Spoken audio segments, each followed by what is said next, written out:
واخيرا الاعلان الرسمي بتاع فيلم محمد هنيدي نزل، المعلم مرعي البريمو. وطبعا انا اتفرجت على الاعلان اكتر من مره، بس للاسف ما فهمتش حاجه كتيره من الاعلان، ومش عارف هل ده مقصود ولا دي حاجه هنعرفها في الفيلم. بس اللي مخليني متشوق ان عايز اتفرج على الفيلم هو شخصيه مرعي البريمو نفسه، لانها شخصيه من الشخصيات الغريبه على محمد هنيدي. وطبعا محمد هنيدي بيصطدم في الفيلم ما بين شخصيتين، او ما بين حالتين بيعيشهم. شخصيه مرعي البريمو اللي هي المعلم اللي موجود في الأسواق اللي بيبيع بطيخ، وبعد كده بينتقل لمرحلة تانية في حياته وبيتغير، وطبعا أكيد بيصطدم بالواقع وبيشوف حاجات كتير غريبة عليه. وأظن إن دي حاجة هيطلع منها كوميديا لطيفة جدا. ومحمد هنيدي هو أكتر واحد من الممثلين اللي بيبدع في الحتة دي، لأنه عملها كتير قبل كده. طبعا أول حاجة أبدع فيها وعمل أدوار زي كده هو صعيدي في الجامعة الأمريكية، لما اتنقل من شاب في الريف في الصعيد لحد ما راح الجامعة الأمريكية، وطبعا اصطدم هناك بحاجات ما كانش عارفها قبل كده.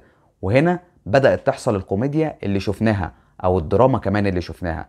ومن هنا خلق حالة في الفيلم كانت متعتنا جدا. فبتمنى جدا ان ده يحصل في مرعي البريمو، لان مفتقد جدا كوميديا محمد هنيدي اللي احنا بنحبها. الحاجة التانية بقى اللي مخليني عايز اتفرج على الفيلم هو المخرج سعيد حامد، لان سعيد حامد لما بيتعاون مع محمد هنيدي بيعملوا حاجة بتكسر الدنيا. وطبعا في حاجة تالتة محمساني قوي اتفرج عليها، هي المؤلف ايهاب بلبيل اللي نجمه طالع جدا الفتره اللي فاتت، وبتمنى له النجاح جدا. واخر فيلم كان عامله هو فيلم البعبع. وعشان ما اطولش عليكم، قولوا لي انتوا هتتفرجوا فين على الفيلم، ولو كده ممكن نتقابل ونروح نتفرج سوا. يلا اشوفكم هناك، وبعد الفيلم لينا حلقه تاني هنتكلم فيها عن مرعي البريمو. سلام.